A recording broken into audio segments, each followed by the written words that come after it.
Hello, good evening, everybody. Welcome to another edition of the 13th Dimension. And I have a very special guest who is celebrating a very important and special day today, which is something very rare for me that I'm able to get. So I am very honored to get such an occasion like this because I probably won't get this with anybody else. So I'm glad to get John to spend an hour with me. Um, but everybody, please welcome my guest tonight. He is the author of the Scareville series and the new book that just came out today, A Blackened Heart, A Blackened Soul. Please welcome John Ward. Yes. Hey, thank you for having me on today, Jeremy. As always, I'm excited to chat with you and discuss all things spooky today. Looking forward to it. I am too. This is something that I see this as a rare occasion because usually when somebody releases something on the day of, you cannot get them on a show unless it, like newscast or something like that. But I happen to have you on my little podcast, um, and I'm very excited about this. Yeah. No, thank you for inviting me on. And because we've been friends for a long time, Jeremy, I wanted to make some time for you to come on your show. And you're right. It is very tough to get authors on release day because there's just so much chaos going on. But I'm happy to be here and happy to chat it up. So And excited. I can imagine that today's a very busy day, so I'm just glad you were able to make the time to do it. Absolutely. No, I'm excited to be here, and yeah, I'm sure it's going to be pretty busy. And I see Jill Jade just commented, and yes, it's good to see you as well. Yep, one of the loyal followers of the network. Um, and this is your first time on this show. I know I've had you on Supernatural Talk when you had to deal with more than just me. Yeah, that was a fun conversation. I know it was me, you, Nick, and a couple others. I can't think of their names off the top of my head. If I saw their faces, I could probably pinpoint the names. But yeah, it was a really good time, and always happy to chat. Yeah, now we get to have some one on one, so I can really drill you with the hard questions tonight. Um, so the hardest question I'm going to ask you right now, you're going to have to really, really think about this, really, really dig deep, because it's probably going to be the most important thing you're going to talk about today. So for those who will eventually join in the audience, I want you to explain to everybody who in the hell are you? Well, that's a great question, Jeremy. Realistically, I'm just your average everyday guy from Northeast Ohio, but I know Jeremy from my time in the paranormal field. Been a paranormal investigator for the better part of the last 10 to 12 years or so. I've done a couple documentaries. Um, but I have become a horror author over the last few years. Yeah, I think that's pretty good 30,000 foot overview. Up to this point, I mostly wrote middle grade horror, which is similar to Goosebumps. And then as of today, I'm launching my debut adult horror novel, which is called A Blackened Heart, A Blackened Soul. And yeah, it's pretty exciting stuff. I love all the spooky stuff. I love ghosts. I love the paranormal. I love the paranormal field and all the kind people in it. So that's me in a nutshell.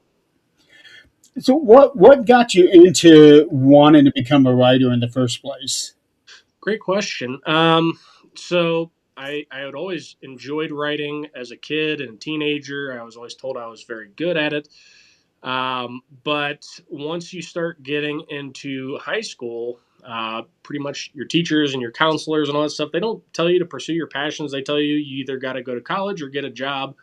So I really kind of swayed away from writing for a long time and did a little bit of college and went into the workforce and found myself never being truly happy or feeling fulfilled. And I was always feeling burnout and still dealing with it because I still work my day job. But I went out to a local park one day a few years ago in the fall, and I was just racking my brain on like what can I do that would make me happy. And I know how much of a horror fan I am, but I was standing out on a little boat dock in the middle of the park, and I turn around and I see this library up on the hill that's part of the park, and I had this light bulb moment where I was like, oh man, I can write books, I can write horror, and like what genre within that would make me the happiest. And I thought back to how Goosebumps had made me a big fan of reading and of horror and stuff when I was younger. So that was kind of how it fell into place. I'm like, you know what, I'm going to pursue writing. I'm going to write middle grade horror, and from there the wheels started spinning, and I started creating a series title, and all these ideas for stories popped in my head, and the rest is kind of history. And now I'm kind of branching out to where I'm going to do both my middle grade horror series, which is Scareville, and also doing adult horror as well, which is going to keep me very, very busy. So, I, I I can imagine. I do have to say, I so far I have read all the Scareville series. It is so hard to say that title for me because when I say it, I keep wanting to say Scoville because of that heat index thing. yeah, But some things just don't roll off the tongue easy for me. right. No, I get that for sure. But I remember when I read the first books in that series, I read them all inside of a week. I just breezed right through them, and I definitely saw the Goosebumps influence in it.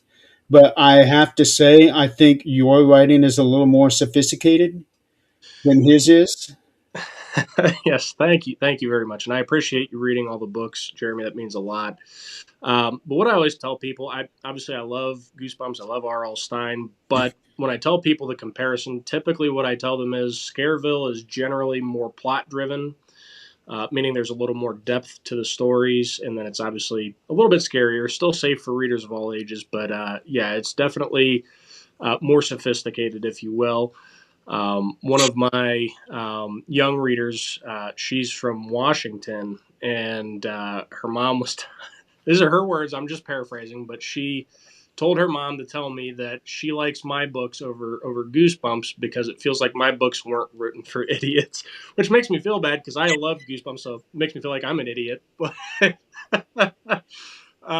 yeah, so I think what you're saying with the sophisticated thing, I think a lot of people see that. So yeah, I don't think your books are written for idiots. right, I would say that more. Well, no, I don't want to say that about Goosebumps. Goosebumps, I see being more towards a younger audience than what you target with Scale.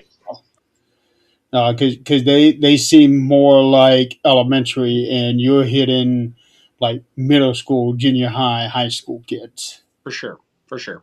Um, but that's not the book that you released today, though.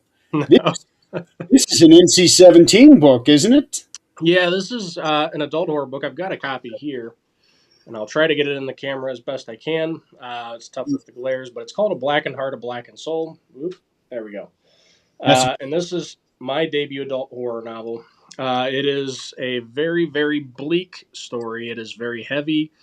It is a grief horror story mixed with possession horror, and it hits on a lot of very serious topics. And it's inspired by real events that I went through. So I think the fact that it's rooted in such realism from my life and things that people actually go through is what really amps up the horror for a lot of people. Um, so yes, that's the release from today, and all the early reviews have been great. I'm really excited to see what happens with this book in the coming weeks and months. I'm definitely planning on getting me a copy. I hadn't been able to pre-order a copy due to financial situation on myself, but I will be getting it at some point. Um, I remember a long time ago, before you even started writing for that book, you held a poll for the book title. You had that, and I can't even remember what the other name was. So the other one was. I think the other title I had for it was Incarnate, which it fits the story. Some people love those little simple one word titles, but in my heart, I knew I wanted a Blackened Heart, a Blackened Soul because it really fits the scope of the story so well. And because I have two parts in the story, part one is a Blackened Heart, part two is a Blackened Soul. So all of it just kind of culminated to work that way. And it's a unique title no one's ever used before. So there was a lot leaning into that. But I did want to pull people to at least get their input, and Blackened Heart, a Blackened Soul wound up winning very, very close votes on that. So So, if the other title had won, would you still have written the same story, or would it have been different? it would have been the same story. But honestly, I think I still would have landed with this title, even if the poll had won there. I don't know. There was just something about the title I picked. It felt right. But I second guessed myself because I had a friend say, "Well, that title sounds kind of emo or whatever," and I was like, "Okay, maybe like I can see what other people think." But You should see some of the other titles that are floating out there. yeah, no, I totally get it. But yeah, the poll was, I mean, it was to get a little more understanding of what people would think is a cool title. But at the end of the day, I was still going to have the ultimate call on it. So yeah.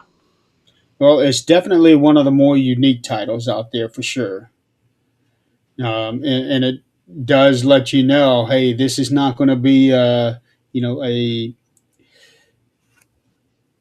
unicorns and castles and prince is not going to be that kind of story for sure. No, there's not going to be much comfort in this book at all.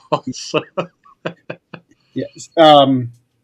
So you said that this comes from personal experiences. mhm.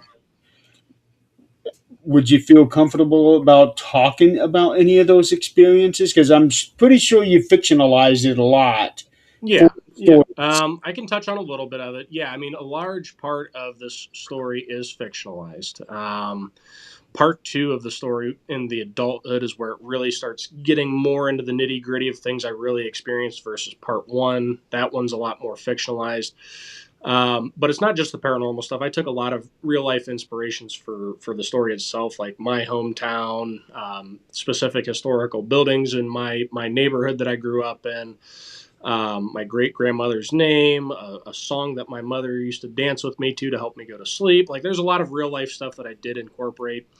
But in terms of the paranormal stuff, yeah, I mean, there's a substantial amount that's there that I dealt with. I had purchased these dolls. I didn't know they were haunted. They weren't being labeled as haunted, but I bought them because they were creepy. They were cool. And my original plan was that I was going to take these dolls to MadCon, which is a paranormal convention, and I was going to donate them for raffle. And when I got them, something about them just made me keep them. I didn't want to get rid of them. And I think for a long time, I kind of had the veil pulled over my eyes and I didn't see a lot of things until it was pointed out to me that something in this vintage room that I'm currently sitting in was bringing in negative energy. It was causing a lot of chaos, a lot of bad stuff in my life as well as with my ex-wife. That I just wasn't recognizing for the paranormal aspect of it. Because when it comes to ghosties or paranormal or dark energies or what have you in my home, I try not to even acknowledge it as much as possible. But needless to say, those dolls served as a major part of the inspiration. I no longer have them. They are part of Steve Hummel's Archive of the Afterlife Museum in West Virginia, which is currently closed. I won't speculate to whether or not those dolls had anything to do with the misfortune Steve's been having, but they're bad news. So they served as a major inspiration, and then I took different bits and pieces from investigations that I did as some of the framework for the story as well, like experiences I had at investigations or dreams slash nightmares I had. I brought those into the story. I'm trying to think if there's something else I was going to say, and I can't remember what it was off the top of my head. Um, but yeah, I mean, there's a lot of real stuff in there, even though a lot of it is fabricated. Um, a lot of my framework when it came to how I was going to construct the story was, okay, well, this situation happened. What if X had happened instead of Y? What would that have looked like? And then I used that formula to kind of build this thing out. So, I just put a link to the Amazon for the book for people to click on. Looking at this thing, you you're already at number seven on the Amazon list. You're at number seven on American horror, number 18 on psychological horror, and 159th in horror, occult, and supernatural. yep, So it's pretty good. it's doing pretty good. I mean, those rankings update like every few hours, so it's really hard to keep up with it. But I know it did hit number one in psychological horror at one point or in time or another. I don't know. My publisher's paying closer attention to it than I am. I'm more focused on responding to people that are sharing posts or reviews and commenting on social media, and just making sure I thank everybody that is helping spread the word on it. So Did you have to work today? yes and no. I was supposed to do more work than what I did, but it's cold, dreary day here in Ohio. I do construction sales as my day job, and there's just not much going on when it's 10 degrees with the wind chill. So I kind of chilled at home and kept my phone on for any incoming calls or emails, and the rest of the day was spent focused on social media. So yeah. Yeah, I was kind of wondering what your day job was. Yeah, I mean, I've been doing different odds and ends sale jobs for the last 10 to 12 years. I'm definitely burnout on selling products that I don't care about. Obviously, I love selling my books, but um, You're sleep. I I just I don't know. It's a job. It's not a career. I'll say that much. I can more than relate to you on that one myself. So yeah, already we got some pretty good editorial reviews on here. A lot of 5 stars. Let's see, you are already averaging out at 5 stars even in customer reviews. So you're doing real good there. Uh, Yeah, one person it's. was asking, "Can I give more than 5 stars?" if Oh, only did they? That's funny. if only that was possible. Well, they must be thinking about wrestling because this one editor he does these 5 star reviews on Hmm. wrestling matches, and then all of a sudden now we're seeing 7, 8, and 9 stars, and we're thinking, "Holy cow! Where in the hell is he coming up with this?" That's hysterical. No, I've when it comes to books, I've seen people call them 6 star reviews. Sometimes, if it's like above and beyond anything they could have ever expected, like I've seen those a few times. It's not common, but yeah, the early reviews have been great, which is super exciting because I was really nervous coming from middle grade to adult horror and whether people would take it serious, if they would like it, all this stuff, and all these early reviews have really helped build my confidence in the story. So So with that, because you had already established yourself in middle grade horror, did anybody try to talk you into doing a pen name for the adult books? no, nobody ever tried to convince me of that. I actually was strongly considering it for myself, but there's another indie horror author. His name is Devin Cabrera.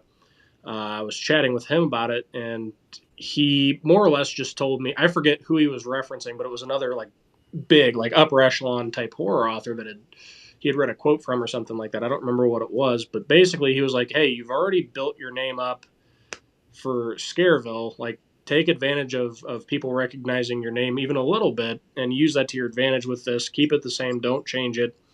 So I've done my best to insulate my younger fans and make sure it's clear that this is not a kid-friendly horror book. I'm sure there's going to be a few trickle downs that people still buy it for their kids. I hope not. Just looking at Uh, the cover of it tells me this is not something that a kid should be reading. right. And it's not something I would ever recommend a kid to read. But there are some parents out there that have their kids reading Stephen King at 8, 9, and 10 years old. I personally, if I was a parent, wouldn't allow that. But I don't judge anyone for making those choices. But that's there. I mean, there's just certain things I wouldn't want my child at a young age being exposed to.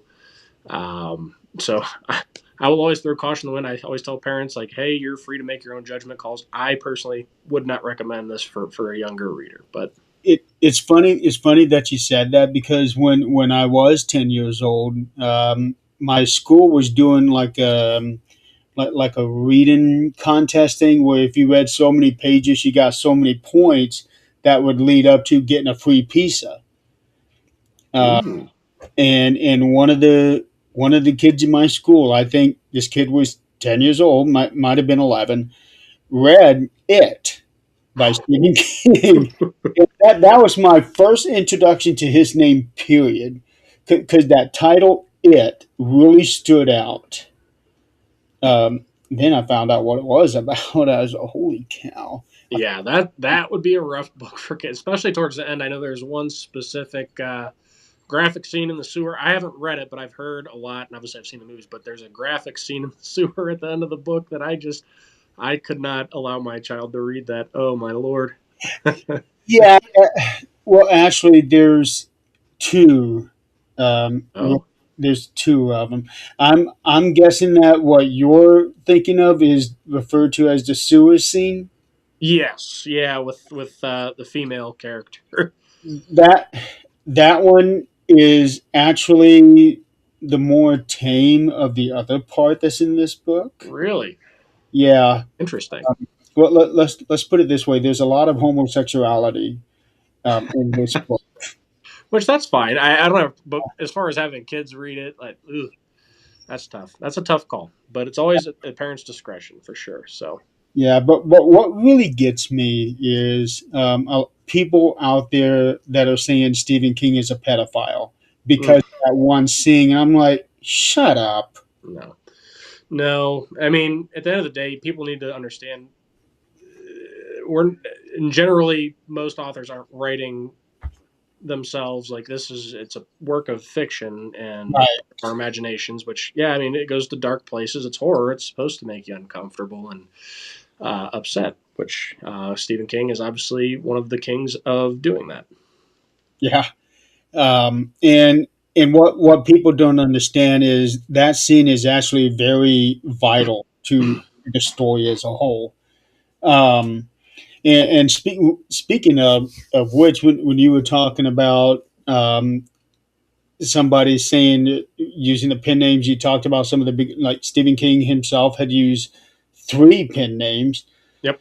Dean Koontz had like 20 of them. Well, I'm thinking, how do you keep all that straight even I back then? couldn't. In this day and age, too, it's so much tougher because of social media and everything, and all these author events that are going on. Like, it would be so hard unless you start off with a pen name. It would be really hard to maintain that after. If you've already published something and people know you, if you publish something under a pen name and you go to an event, they're gonna be like, "Hey, I know you from this book," and it would just be very hard to pull off these days unless you start with a pen name and that sort of thing. But Yeah. Um, Personally, I would discourage from having a pen name unless it's a real personal choice or like you there are safety reasons behind it. Then I can see that. oh, for sure, yeah. I love people and I always give people the benefit of the doubt, but there are some creeps out there. So I definitely understand the need for it. Yeah, I actually found a creep on my page a couple days ago from a post 2 years ago. Oh, I jeez. never even knew it was there. Somebody was accusing me of doing something sexually. I'm like, what the hell is this? Hmm. So I reported.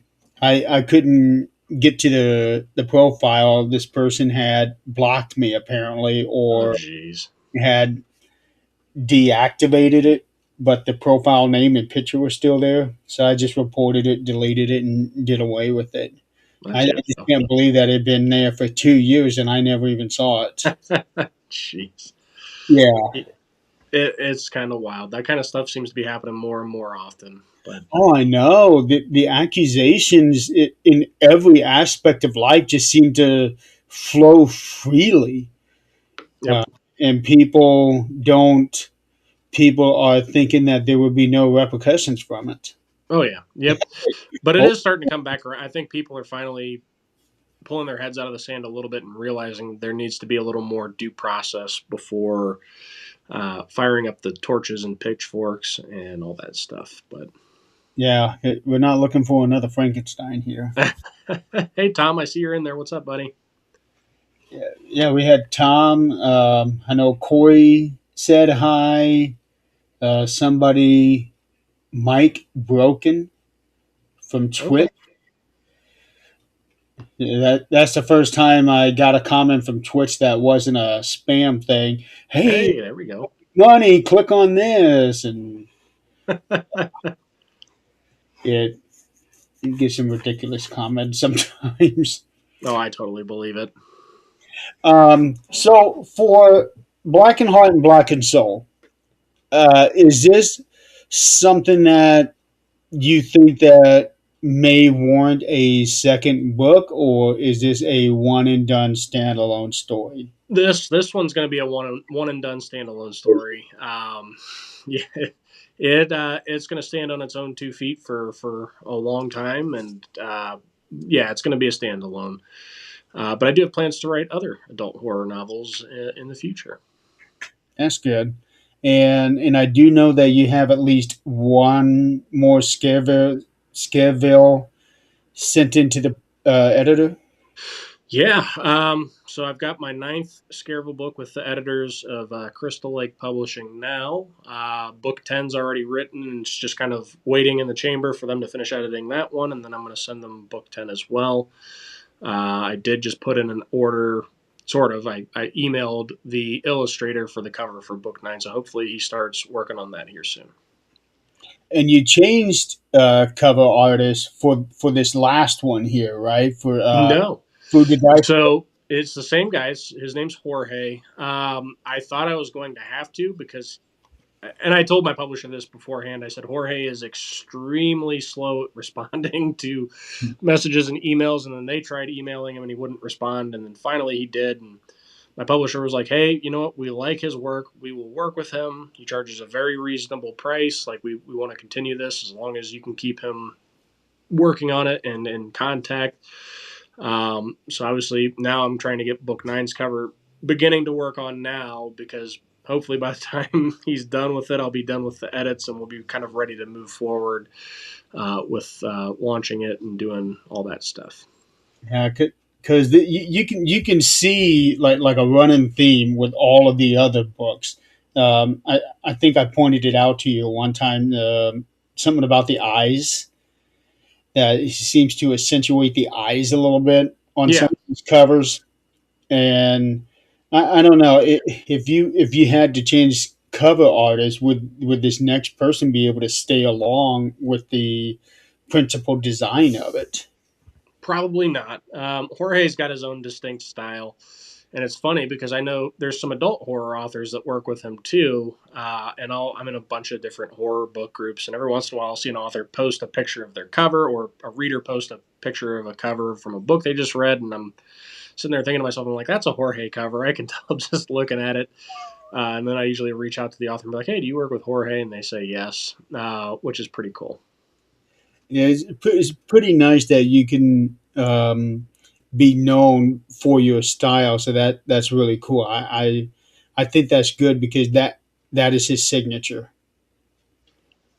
For sure. And he just does a really, really good job. And you can just tell by looking at his covers. And one of the cool things about working with an illustrator like that is that it's a completely custom piece. There's no AI involved. He draws it, sketches it, and fills it in with color, and it's a completely unique piece to your book and your story. And it's always really really cool to see it come to life.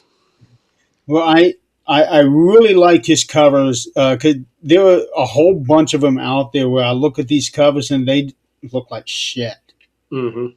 It looked like okay, somebody took a picture and did a very bad Photoshop, put in. words on top of it. And it's like holy cow, and I'm afraid that's what I would end up having to do myself with my own books. But no, Well, it, Jeremy, if you ever need help finding a cover artist, I can recommend you some people, and some of them are more expensive than others, but a lot of them will work on a payment plan. But I will always tell people, authors, when it comes to your books, make sure you get a good cover that catches people's eyes, because that's, regardless of if you want to believe in the judging a book by its cover or not, that's a huge, huge piece of the puzzle. And if you can get a good cover, that's going to attract people pretty naturally. So, well, yours definitely catches the eye. That's for sure. for sure. Because I know that every time I finish one of my books and I put it away, I have I have a sheet where I have all of my titles on there, and I have an idea for what I want the cover to be. So I've got that listed on there. For sure. Um, so yeah, eventually I may end up taking you on that offer if I don't get a positive reply from an editor, or not an editor, but an agent. Absolutely. More than happy to help. Yeah. Um, so so this book comes out today, um, and I know that you have number 9 in the process of coming out. Is there a tentative time period of when that one is going to be coming out? I don't know. I know I asked the editor that's working on it back in December what was going on. I know she said there was a couple other stories ahead of mine in the order before she gets to mine. So I'm assuming she's probably working on mine by now, and if not, within the next week or two, then I'll get those edits back, fix it, send it to the next person. They review it, make sure it's good. If not, they send me back some more edits, and then I fix it again. And then usually it's pretty much ready to roll. Um, I would, if I had to guess, I would say book 9 should be launching around April or May, but I don't want to speak on it without hearing from my publisher.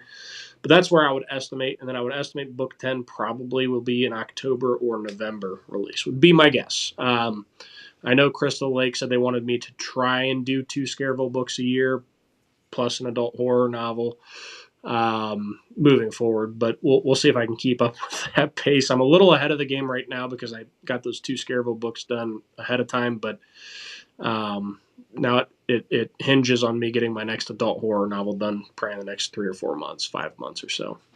So do you have an idea what this next adult horror book is going to be? Uh, yes and no. There's about 3 different story ideas that are kind of battling each other out in my head. But most likely it's going to be this serial killer, psychological thriller slash horror novel that I've had in my head for a while. But there's other, like a creature feature story in the woods that's been digging away too. It's really tough, but it'll probably be the serial killer story if I'm being quite honest. It'll probably be the next one. I like that. I like that. Of course, you can always work on 2 books at the same time, or is that something you don't want to try to juggle? Because I know a For lot. me, I can't. Like, my brain is so one track focused when it comes to writing. So unfortunately, like, I can't even. Typically, I can't even read a book while I'm writing. So, Never had typically, that conversation with you on that. what's that? I remember us having that conversation about reading and writing on the same day. Yeah. For whatever reason, it just, I don't know if in my head, if I'm reading a book and it obviously my imagination starts painting a picture of what I'm reading. I don't know if it just takes me out of my story that I'm trying to write and what's in my head for that or not, but I've just never been able to do both. So my brain is very hyper focused on one thing at a time generally. Yeah. Well, yeah, I'm sure a lot of that probably has to do with the fact that you have an actual working job too. Yeah. I would love to be a full time writer, but it takes a long time to get there for most people, for sure. Oh yeah. Tom is saying he can't wait for the movie to come out. That would be a dream. I would love for that to happen. I know that there is an agent with Crystal Lake that is shopping it. Now, whether or not anything ever happens with that, I don't know. I don't know what all goes into it, but I wrote out a quote unquote sell sheet for him to be able to pitch it. And we'll see what happens. I don't know. Well, I can definitely see like a little mini series with the Scareville For story. sure. Because when I read those books, I could visually see everything playing like a 1 hour show. For sure. I would love for that to happen. That would be awesome. Yeah, but they're probably going to want about 20 or 30 more from you before they do something like that. Probably. Yeah. So Yeah. you're busy. I know that originally you were planning on doing one book per season for a year. What's that? If I remember right, you were originally planning 4 books a year, one for each season when you first started. And then I know that personal life kind of got in the way, and Yeah, and honestly, four books a year, even self publishing, that's such an insane pace. It would be almost impossible. And now that I know what I know, that would be a very, very, very difficult pace to keep up with. And honestly, I feel like that would push readers away because it's like you're constantly releasing something new and they can't get to other books. So I don't think that's a super realistic goal anymore. doing a But whole bunch of other things too. You were doing the true hustle, doing all of the advertisements, the promotional stuff, and then doing all of the author events that you mentioned earlier. yep, So you're doing all of that literally with no help. for sure. It's a lot of work. I mean, it's a very being a writer is very rewarding, but it's a lot more work than people realize. It's no different than paranormal documentaries. There's a lot more that goes into that with the editing and setting up cameras and doing B-roll, etc. There's a lot more that happens behind the scenes that people don't understand. They see the cool shiny finished product, but there is a ton of work that goes into this stuff. Yeah, what you see is just like the top 3 inches of the iceberg. Yeah, that is 100% truthful. Yeah, believe me, I get it. With some of the other things that I do, not just my own writing, but other things that I do, everything behind the scenes, like what you see here. Again, this is the finished product. You don't know the stuff that I'm doing behind. It's like, well, you got the time. No, I don't. I'm sure that's the same way with you. Oh, 100%. 100%. But the finished product's always worth it, which is cool. Yeah. Um, let's switch gears here for a minute. You talked about paranormal documentaries that you have been a part of. Is that something that you're able to talk about? I mean, yeah, I know. I don't know where the second documentary is, but I did film. There was two documentaries that I had filmed with my former team. It was called Dead Republic Paranormal. It was myself, my ex-wife, Marcus Haug, and Mike Hatcher. We filmed our first one at Wildwood Sanitarium in New York, Oh, I which love that was place. awesome. That's such a great location, and the owners are great. Really, it's one of my favorite spots to go visit, and it's close by to Hinsdale House, which adds even more allure and excitement to be there because you can usually Yep. combine them both in a weekend. And then my second documentary I filmed was at a location in Proctor, Vermont called Wilson Castle, which, again, Oh, one of a kind place. If you ever get a chance to go to Vermont, highly, highly recommend Wilson Castle. It is I actually gorgeous, it is active, it is so cool. I actually went to Wilson Castle one time. I kept getting Rose Red vibes, uh, Okay. especially from the outside with the way that the designs are, but the inside is just gorgeous. It's out of this world. Yeah. I don't know how else to describe it. I mean, it's just a 30,000 square foot mansion built in the late 1800s. It's beautiful. It really, and so is the landscape around it. When you're out by, I think it's the side where it has that big ass porch, and you're overlooking this landscape Hmm. going down, and then you cross the main road, and now you're going back up. and you see this one extra long driveway that kind of weaves back and forth. And I remember the day that I was there, somebody was mowing the grass that day. Yeah. I do not want that job.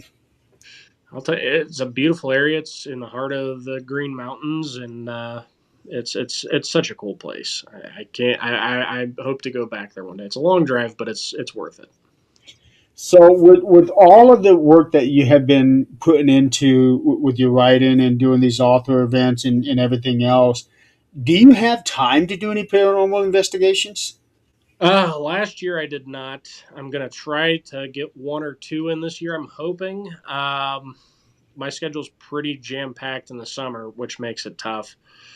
Um, my opportune time is probably going to be early September or mid to late October. Outside of that, my calendar is pretty well booked. I've got like 10 author events already booked this year, and five of them are in between June and July, and then I've got two more in August and another in September. It's getting pretty long jammed for sure. And is your work being accommodating? For the most part, I mean, my job is a Monday through Friday, so as long as author events fall on a Saturday, Sunday, it's pretty easy.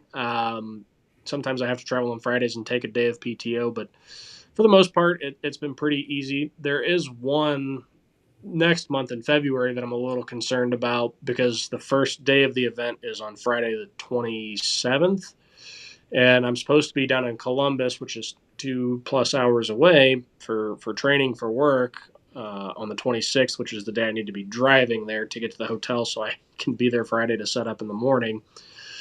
Um, so I might have to talk with them about getting a half day and leaving training early. I don't know if they'll go for it. Otherwise, I'm going to be driving there till probably 3 in the morning, so I'll have to come home, swap vehicles, get my books and everything packed. It's yeah. I'm hoping that'll work out. So we'll see. Basically, drive all night. Yep. You're not going to be a pleasant person that next day.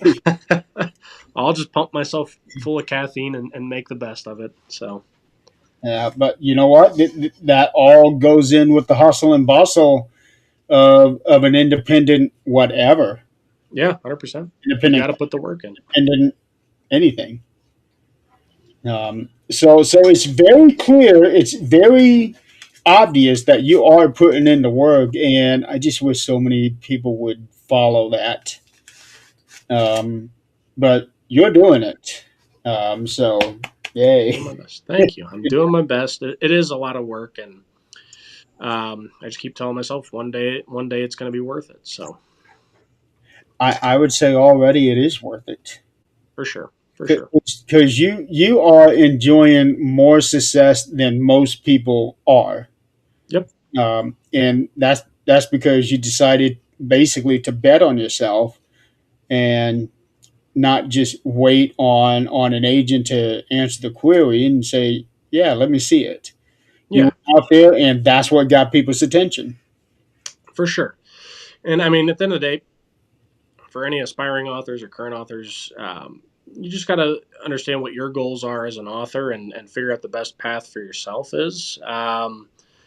I would love to be published by one of the big five publishers, but I know it's tough for first time authors. It's a very low chances that they're going to pick you up. So I've seen other horror authors like Nick Roberts is a prime example that have rose through the ranks of indie horror and built his name up so big that he had an agent actually reach out to him. And it was like a lukewarm conversation versus reaching out cold and hoping for the best. So I'm trying to take a similar path where I just build my name out huge and then hopefully someone just reaches out to me. And that's my goal. So, Well, I know the name Nick Roberts. He's very popular out there. Even Stephen King is a big fan of his. yep. So if you get his attention, Yeah, for sure. um, recently you had a chance to meet R.L. Stein. Yeah. Tell me about that. Yeah, that was awesome. I'll tell you what, he at his own I don't know, I think he's like 82 or 86. I can't remember how old he is exactly, but he is still such a charismatic very funny and personable guy. Did he? He was doing a basically come to home author event in Columbus at the Columbus Metropolitan Library. They named a street after him. All this cool stuff. But tickets were super limited, and I remember they had them posted 2 or 3 months in advance to say, "Hey, R.L. Stein's going to be here this day, and tickets will be available. They're free tickets, mind you. They will go to be able to be ordered at this day on this time." And I remember I'm sitting there with my phone just waiting and waiting, and I managed to get both tickets for his speech as well as to do the meet and greet signing, which is like a lottery ticket. I know that they had, I think there was like 700 or 800 people or whatever that got to be there for the speech, and then there was maybe only 200 out of that 700 or 800 that got to do the meet and greet and signing. Somehow I got both. I heard one of the library workers saying that there was over 30,000 people on the website right when they became available. So it was almost like a lottery that I even got to be there. So it was really cool. Was like it. Uh, yeah, and I gave him a copy of my book, and I it was tough because there was people behind me in line, so I couldn't take up too much time. But I gave him a copy of my book. He looked at it. He complimented me on the cover a couple of different times, but I was like so flustered because the library staff was getting flustered. And Which was it? anyway, yeah, what? Which one was it? I gave him a copy of Food to Die For because it also listed out obviously all the previous titles in the series. I wanted to show him that I've had versatility and continued to write, kind of a thing. So I picked the most recent one. Okay. Yeah, that clown. I love clowns. Me too. Yeah. Um, I was kind of surprised to see that this was supposed to be not exactly an animatronic one, but more like a speaker thing. I'm trying. Like a statue of one, more or less. And the thing is, so there's two parts of that inspiration. I came up with the idea because there's a local restaurant with a clown mascot, whatever, in my hometown, and there's a window cling with him waving in the window, and you don't really see that clown being advertised anymore. But it gave me the idea, like, okay, I'm going to write a clown horror story and wrap it up with a restaurant. But the statue thing came from my grandma. She used to work for Goodyear Commercial Tire, etc., here in Akron. And Goodyear, they have like a private park for their employees to take friends, family, what have you. And they've got all these different clown statues and trash cans made out of clowns and stuff in there. And I just remember seeing that as a kid and thinking it was creepy. So I'm like, man, a clown statue mascot would be super creepy, and I think that would work really cool if it came to life. So that's where that came from. Well, the one on the cover definitely was creepy for sure. That smile more than anything else. It's like, yeah, Yep. I want to get around this clown, especially the one with. But what I one of the things that I really enjoyed about that particular book is that you ended it on a true cliffhanger. Yep. I think you had only done that once before with Monsters. Mount Hope. Yeah, Mount Hope. Yep. And I can't even believe I couldn't think of the name Hope because that's my daughter's middle name. That's all right. Um, so yeah, I really like how you did the true cliffhanger, where most everything else you kind of tie into a little bow, but with the way that you did this one is you tied it directly into the very first book. Yep. Um, and already with the very first book, it's basically like a treasure chest with all these other stories to come out. Literally, because that's Mm-hmm. described it like a chest of all these books. Um, and so I can see now you're creating your own little Scareville miniverse. Yep. So And I'm curious to see. So does that mean Food to Die For? Is that one going to get a like a true sequel to it, or is it just gonna like tie into the others? I will say it'll be remains to be seen. It won't be necessarily an exact sequel. I will say it is going to tie in. It'll be book 12, and it's going to be Welcome to Scareville 2, and it's going to tie into that book. So obviously, I don't want to give too much away, but Welcome to Scareville kind of leaves people on a cliffhanger with Mr. Enstrom opening a haunted house attraction in North Carolina. So book 12 is going to pick up at that haunted attraction in North Carolina, which is kind of where Food to Die For ends with the kids running through it. So that's where it's going to tie in. I'm hoping you're planning something special for number 13. We'll see. We'll see how things go. I could make Welcome to Scareville be number 13, but we'll see what happens. Yeah, because 13 is a special number in our field. For sure. Absolutely. Um, I know you kind of you already did this for Got Ghost, but I would definitely love to see something towards like more paranormal investigations. Yeah, absolutely. I definitely have plans for other ghost stories. And I purposely in Got Ghost tried to create my own little conjuring verse or whatever within that story to be able to branch out other stories. So there was a method to that madness too. So we'll see what happens. Yeah, because I remember that one being really creepy, and it was so much fun because you attacked so many different things in that particular book. I was like, John, boy, you did a damn good job on this one because you hit on some of the myths that a lot of people take as truth, For sure. and basically really disproved them in a way that even though it's a children's book, you can't ignore it. Oh, and that was another thing that you did on Food to Die For, um, where somebody had said something and automatically the other person just took it as truth and saw that person as guilty and started acting real different and everything. Yep. That is a very today. Um, I'm going to call it madness because Yes, it it is. madness the way that it goes. Um, okay, so what is the title of this?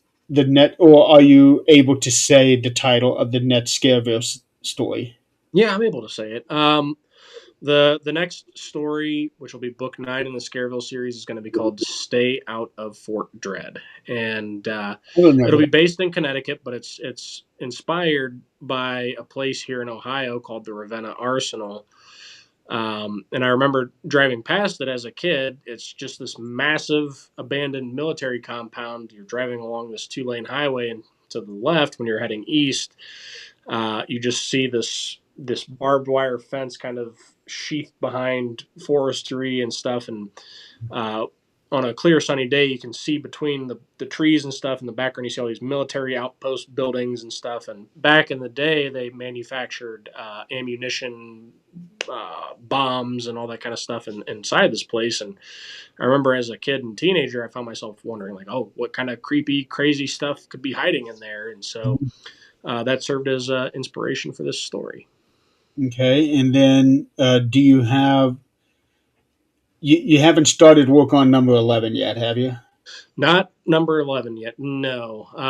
Probably the next 4 to 6 months will be spent on my next adult horror novel. But Okay. um, I do have book 10 written, which I can't go in super in depth on that one because it is a very unique story idea that I don't think has been done yet. But book 11 is going to be finally me tapping into the ventriloquist dummy thing. I've got a I don't Oh, know if it's a unique story. I haven't heard of one that's been done this way. It's possible it has. I haven't heard of it, so but it's going to be a ventriloquist dummy story. the only dummy story that I'm really familiar with that I can think of right offhand is Slappy. Mm-hmm. But I don't know anything now? I know plenty of movies about dolls like Chucky and Annabelle, but when it comes to an actual ventriloquist dummy, Slappy is the only one that I can think of at the moment. Yep. Well, I mean, there's that one. There's Dead Silent. I mean, there's been a couple, but I think the actual story I've itself, seen that and movie. I could be wrong. I don't know of any stories that have done the exact plot that I'm looking to do for my dummy story, but it's possible it's been done. I don't think it has been though. Yeah. Okay. Yeah, I've never seen Dead Silent, but I do know that title. It's a good So one. yeah, I'll take a look at that one if I ever get time. So all right, John, we are coming up at the top of the hour. It has been such a blast. I'm going to go ahead and let you go because I know that you're still pretty busy. You're still answering all kinds of messages on social media, which Yep. really you need to do so that there is one more question Yeah. I do want to ask you. Um, you are the only author that I know does this. And you're always taking pictures of your current word count, what you've done for the day, and things like that, posting them. I don't know of anybody else who does that. So you're kind of like keeping people up to date on your progress on your current work. Hmm. Um, is that to help drive the engagement with the readers, or A little bit, but I've built a lot of friendships with other authors in the community, and obviously there's so much negativity in the world. So if people see me posting progress reports, and other authors do it too, they'll post progress reports as well. But if they see me posting progress reports and I'm making massive leaps on word count and posting about how excited I am about the story, that rubs off on people. I've always preached that positivity spreads positivity and negativity spreads negativity. So I try my best to be positive and keep people updated because I like to try to spread positivity. So, I like that message. Yeah, we definitely need more of that. Positivity begets positivity. yep, absolutely. Okay, John, I am going to end this with the same question that I ask everybody else on this show.